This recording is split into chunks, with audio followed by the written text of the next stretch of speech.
ወንጌል ምዕራፍ 15 ከቁጥር 16 እስከ 33። ወታደሮችም ወደ ግቢ ውስጥ ወደ ፍርድ መቀበያ አገቡት። ባለወጎቹን ጭፍሮች ሁሉ ጠሩ። ነጭ ሐርን አለበሱ። የእሾህ አክሊልም ጎልጉለው በራሱ ላይ ይደፉበትና ተዘባበቱበት። የአይሁድ ንጉሥ ሆይ ሰላምታ ይገባል ይሉት ነበር። ራሱን በዘንግ ይመቱት፣ ይተፉበትም። ተንበርክከው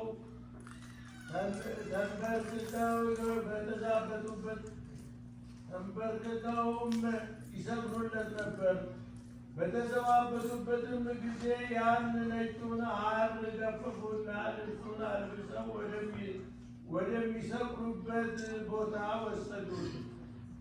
መስቀሉንም ይሸከሙ ዘንድ የቀሬናውን ሰው የሆነ ከመንገደኞች አንድ ስምዖን የሚባል መንገድ ኃላፊ ከበረሃ ሲመለስ ያዙት። እሱም የእስክንድሮስን የሮፎስ አባት ነው።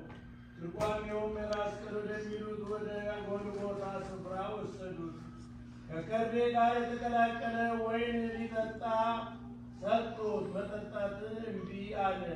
አሁንም ሰቀሉና በልብሶቹ ላይ ዕጣ ተጣጥለው እንደ ድርሻቸው ተካፈሉ። ሲሰቅሉትም 3 ሰዓት ነበረ። የበደል ደብዳቤውን የአይሁድ ንጉሥ ነው ይል ነበር። ከእሱም ጋር አንዱ በቀኝ አንዱንም በግራው ሁለት ወንበዴዎች ሰቀሉት። መጽሐፍ ከዓመፀኞች ጋር ተቆጠረ ያለው ተፈጸመ።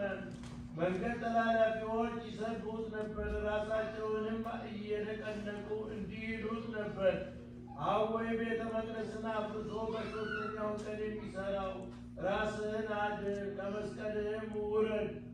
እንዲሁም የካህናት አለቆች ጻፎች የሚዘብቱበት ነበር። ሌላውን የሚያድን ራሱን ግን ማዳን የማይችል ይሉት ነበር።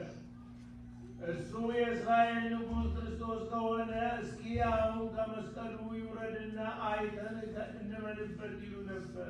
አብረውት የተሰቀሉትም ያሽሟጥጡት ነበር።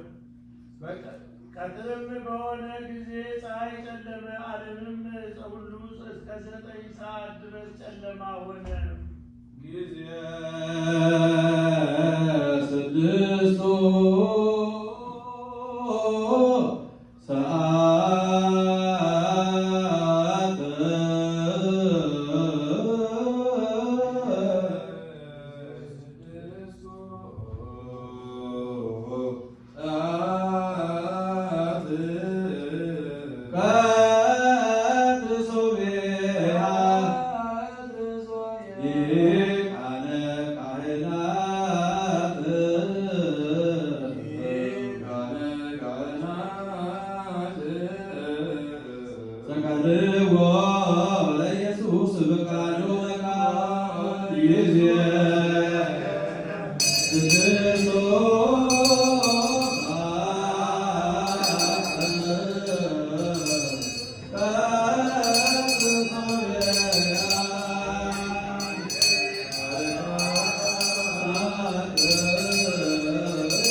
ቅዱስ